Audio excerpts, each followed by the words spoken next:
persilakan kepada promotor utama Yang Mulia Profesor Dr. Musafir Fabari untuk memberikan pertanyaan-pertanyaan. Waktu dialog 7 menit, bisa dapat. Bismillahirrahmanirrahim. Assalamualaikum warahmatullahi wabarakatuh. Baik, terima kasih Bapak pimpinan sidang. Selaku promotor, ya tentu dalam tanda kutip saya harus membela diri saya ya. Tapi pembelaan saya ini sekaligus memuji kebenaran apa yang saudara sampaikan itu. Kalau memang benar ya saya bela, tapi kalau salah ya salah. Kalau ya sambung ya tetap sambung gitu. Tapi tidak ada kata baik, di dalam kerajaan Buton itu ya, awalnya itu kan kerajaan bentuk kerajaan, lalu kemudian konversi menjadi kesultanan. Yang menarik bagi saya itu yang pertama adalah ketika kerajaan Buton itu dipimpin oleh 2 orang wanita sebagai Raja Buton. Yang pertama itu namanya Ratu Wakaka, kemudian yang kedua adalah Ratu Bulawambara. Nah itu ratunya pada saat kerajaan Buton. Tetapi kenapa waktu itu ketika konversi menjadi raja kerajaan menjadi kesultanan yang dimulai pada saat Raja Latilaponto, Sultan yang menjadi Sultan pertama yang bergelar Sultan Murhum Kaimuddin Khalifatul Khamis ya, sebagai Khalifah yang kelima. Sesudah itu kok tidak ada perempuan. Nah, ini kan menjadi masalah, bukannya ini menjadi masalah akademik ini. Ya, apakah kesultanan sistem kesultanan itu tidak ada kesetaraan gender? Yang pertama, silakan dijawab dulu nih karena perlu bertanya. Jadi Raja Buton yang paling pertama kan jelas Prof. Ratu Wakaka. Ya. Setelah di masa-masa sultan ya berikutnya itu ya artinya yang disasukan Murhum atau Sultan Buton yang pertama. Jadi ada namanya pergantian sultan sendiri Prof. Jadi sultan yang terakhir itu kalau dikatakan di Buton itu sultan ke-40, itu sultan yang terakhir itu melambangkan simbol saja. Dr. Lauriza Munafa itu sultan terakhir. Ya baik. Nah, yang saya pertanyakan tapi mungkin agak sulit untuk dijawab ya, karena dalam dunia Islam juga barangkali tidak ada sultan. Ya, ini orang sejarah. Ada sultan di Brunei itu. Di Brunei. Oh, di tempat lain. Baik. Nah, tapi di sini kita tidak temukan.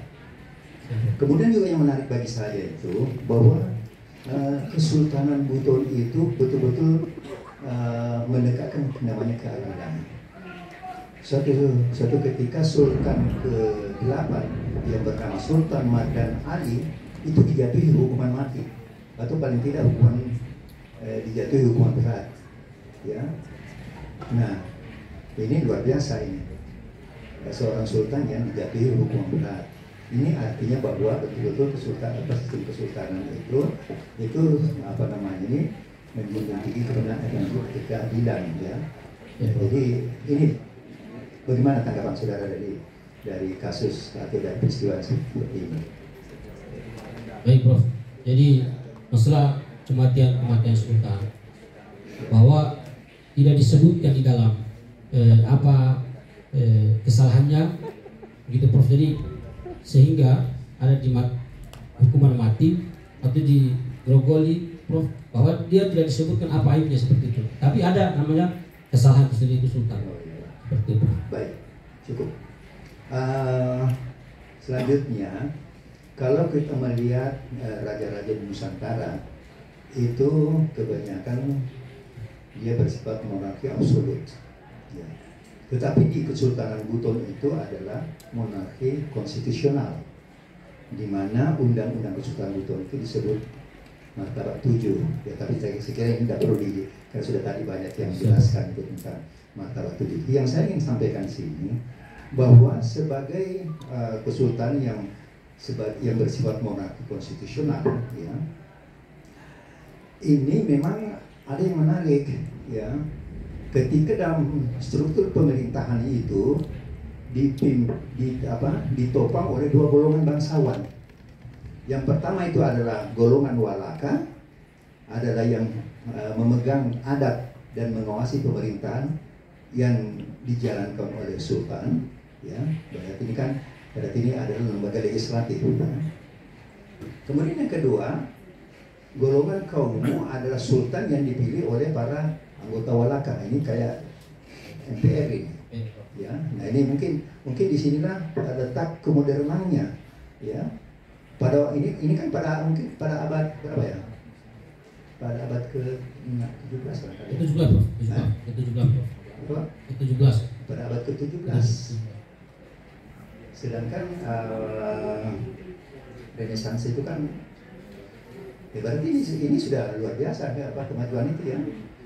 Nah, kemudian pemerintahan di Kesultanan Buton itu, wilayah-wilayah itu disebut dengan kadie, ya. Kalau salah cara menyebutnya. Nah ini juga, waduh, waktunya sudah, ya. Ya baik, saya persingkat saja, ya.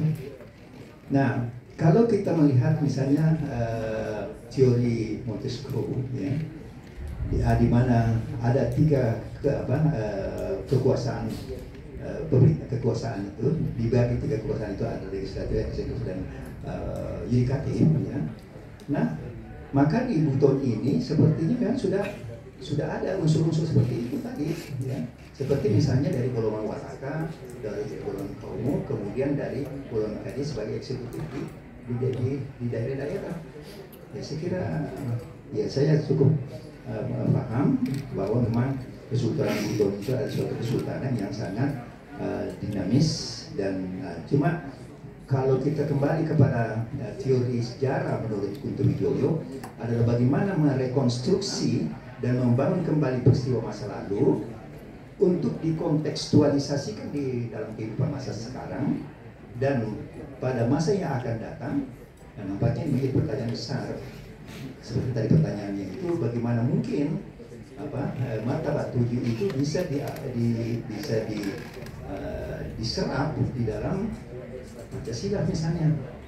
Agak sulit itu rasanya, ya. Tapi ya tentu saja ada unsur-unsurnya, ada unsur-unsur kesamaannya. Ya saya kira itu barangkali, saya juga tidak ingin mengambil waktu terlalu banyak. Terima kasih. Assalamualaikum warahmatullahi wabarakatuh. Waalaikumsalam warahmatullahi wabarakatuh. Terima kasih banyak Prof. Safir. Saya sebagai pimpinan sidang juga sekaligus sebagai promotor dan penguji. Provendus pada masa Raja siapa ini kemudian dijadikan martabat 7 sebagai dustur atau perundang-undangan negara. Baik, pada masa, ya, kalau berbicara tentang pada masa Kesultanan Buton itu awalnya silsilah setelah melihat namanya saja, langsung saja, siapa namanya? Ya, Sultan yang kemudian menetapkan itu. Sultan Dayu Isanuddin. Ya, Dayan Isanuddin, ya. Saya kira Dayan Isanuddin ini seorang politikus yang handal. Karena beliau dengan mengambil martabat 7 sesungguhnya ingin mengatakan bahwa pemimpin itu adalah titisan Tuhan. Karena dimulai dengan ahadiyat, misalnya yang 3 pertama itu kan adalah martabat uluhiyah, ketuhanan, wadah dan seterusnya, baru kemudian masuk kepada alam arwah untuk memperkenalkan Tuhan itu, tapi belum bisa dikenal, masuk lagi kepada alam misal sebagai sketsa daripada alam arwah, baru muncul alam ajsam, penampakan yang bisa dilihat oleh orang, baru kemudian insan kamil. Insan kamil inilah kita ini semua yang kemudian titisan daripada insan kamil. Jadi sungguhnya Dayan Isanuddin ingin menyampaikan bahwa sungguhnya pemimpin itu adalah titisan daripada Tuhan, sehingga tidak boleh terlalu banyak dikoreksi juga. Ya. Yang kedua, boleh jadi misalnya mirip-mirip dengan pemerintahan Iran. Iran itu kan ada wilayatul faqih sebagai kekuasaan tertinggi yang dipilih oleh siapa presiden dan seterusnya, itu dipilih oleh wilayatul faqih. Ya. Maka boleh jadi di Buton itu wilayah fakinya itu atau misalnya martabat itu walaka sebagai orang paham dengan tasawuf ini. Siapa di antara mereka yang betul-betul memahami konsep tasawuf martabat 7, itulah kemudian diangkat menjadi kaumo atau sebagai sultan. Nah tentu dalam hal ini Prof. Edus lebih bisa menjelaskan dari dua kira-kira bentuk pemikiran ini mana yang lebih cenderung di Buton ini. Apakah konsep yang kedua dengan menjadikan martabat 7 itu sebagai misalnya wilayah Iran, atau misalnya Dayan Ihsanuddin ini sebagai satu pemimpin yang supaya negaranya stabil, tidak banyak kritikan, tidak banyak huru-hara, maka kita kemudian mengambil patokan martabat 7 sebagai suatu perundang-undangan atau patron dalam pemerintahan di Buton. Baik. Jadi undang-undang martabat 7 itu yang bawa terobosan baru itu yang pertama yang keempat Sultan Ihsanuddin, Sultan yang keempat.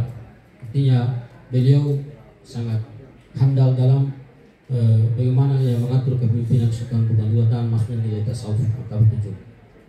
Kemudian yang disebut dengan martabat 7 itu artinya yang paling tinggi martabat itu adalah martabat ahadiyah wahdah baidiyah. Ini yang disebut artinya pemerintahan elit. Yang disebut martabat itu artinya yang saya ingin tahu latar belakang Dayan Ihsanuddin ini menjadikan martabat 7 ini sebagai suatu bentuk pemerintahan. Apa sesungguhnya yang melatar belakangi dia menjadikannya ini?